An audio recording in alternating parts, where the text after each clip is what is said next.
जिला हालचाल आज रही बरगड़ जिला तथ्य देइछंती आम बरगड़ संवाददाता उमेश चंद्र विश्वाल और उपस्थापन मु सत्यरंजन महापात्र। पश्चिम ओडिशार गणपर्व नुआखाई आसंता अगस्ट 27 तारिख दिन पालन हेब। बरगड़ जिलार अधिष्ठात्री देवी मां समलेई पीठरे नुआखाई पालन पर लक्ष्य धार्य होईछि।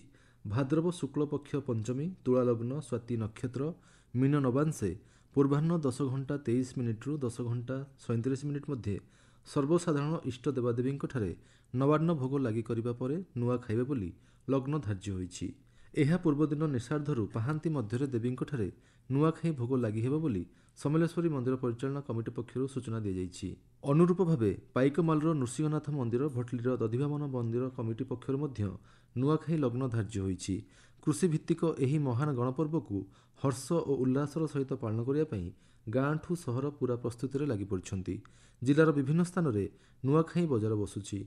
सेठारे नुआ लुगा कुला झाड़ू माठिया हांडी तथा दरकारी सामग्री किनिया पई लोकंक भिड़ देखिବାକୁ मिलुछि। जिले में नुआखाई पालनर भिन्न भिन्न परंपरा रही। पाइकमाल ब्लॉक खयरा गाँव में जनजाति मरही संप्रदाय सर्वाग्र नुआखाई पालन करथांती। चलित वर्ष अगस्ट 20 तारिख दिन खयरा गाँव में नुआखाई पालन होइथिला।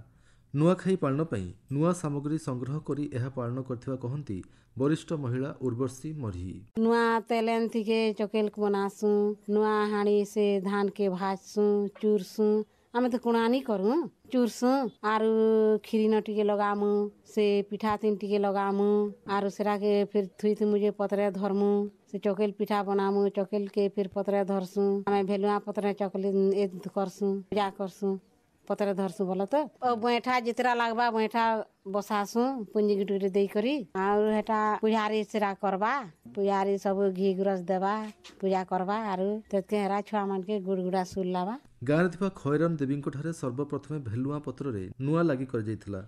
एही संप्रदाय पालन करथुवा विभिन्न पर्वपर्वाणी सहित वृक्षर निबिड़ संपर्क रही बोली कहती गाँवर वर्षियान व्यक्ति जलधर मरही। प्रत्येक वर्ष आमर नुआखाईटा आगुआ एटा आमर गोटे दिन बार बारस बुध मासर 5 दिन होइथो 7 दिन होइथो एटा आमर हेसी कि वास पाखे भी 2-4 दिन आगुआ एटा आमर नुआखाई है। और प्रत्येक पर्व भी आमर जेतकी पर्व मानुछ उज्जवल पकड़े नहीं सब अंधारी पकड़े। ये नुआखाईटा जेन होचे एटा गोटे गोटे पतर पर्व है। एटा भेलुआ पतर रे आमे सेटा नवर्ण भोजन पतर रे आमे सेटा हेला जे एने बाकी ऐसे पतर छी नहीं पारु जे सेतिर व्यवहार करे नहीं पारु।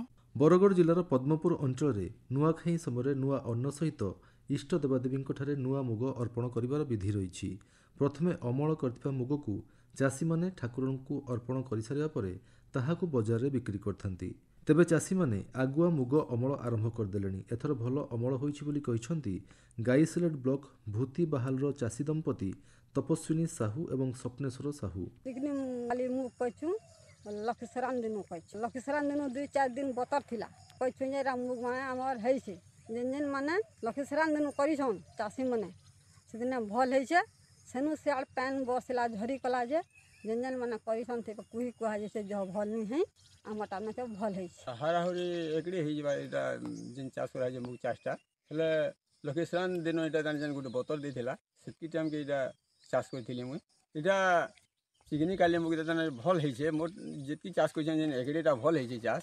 पश्चिम ओडिशार कृषिभित्तिक पर्व पूरा उआस हर्ष उल्लास सह पालित हो जाइछि। चाष कार्य सहायक गृहपालित प्राणी को कृतज्ञता जणाइबा एही पर्व पालन कर जाइथाय। तेबे कृषि यांत्रिकीकरण जोगु एही पर्व लुप्त प्राय हो जाइछि। एही परंपरा को उज्जीवित करी रखिया पई बरगड़र बापूजी स्वतंत्र विद्यालय पक्षरु पूरा उआस पर्व भाद्रव अमावास्या दिन पालित हो जाइछि। ए संपर्क में विद्यालय शिक्षक दुखी सेवक साहू कहिसंती पूरा उआस बोलिकरी कहूछु सप्तपुरी अमावास्या बोली कहूछु कृषि संग्रह अमावास्या बोलिकरी कहूछु कुंडाकुंडी अमावास्या बोली कहूछु तथापि बरगड़ कहीं सारा पश्चिम ओडिशा रे सोनपुर ठारू आरंभ करी बलांगीर सुंदरगढ़ पर्यंत ए कृषि भित्तिक पर्व पूरा उआस पालन होउछि। बरगड़र जॉर्ज हाईस्कूल पड़ियाठारे 79तम जिला स्तरीय स्वाधीनता दिवस पालित हो जाइछि। जिलापाल आदित्य गोयल समारोह रे मुख्य अतिथि भाव जोगदे जातीय पताका उत्तोलन करथिले। जिला हालचाल आज एतिकी आसंता काली जिला हालचाल शुणिबे भद्रक जिला संपर्क में।